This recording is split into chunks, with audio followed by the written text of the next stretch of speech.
Hello everyone!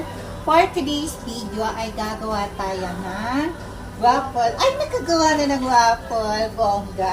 At eto na nga ang waffle natin. So, very fresh at masarap talaga to. Ginawa ng ating kasamang mothers.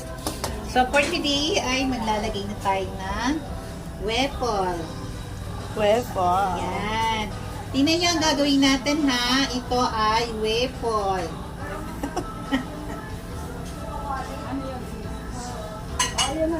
So, ngayon, after nito, paglagay natin ay tatakpan na natin siya para siya ay maluto.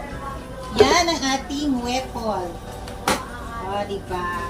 So, tapos, mamaya, kakain na tayo. Init. Hala!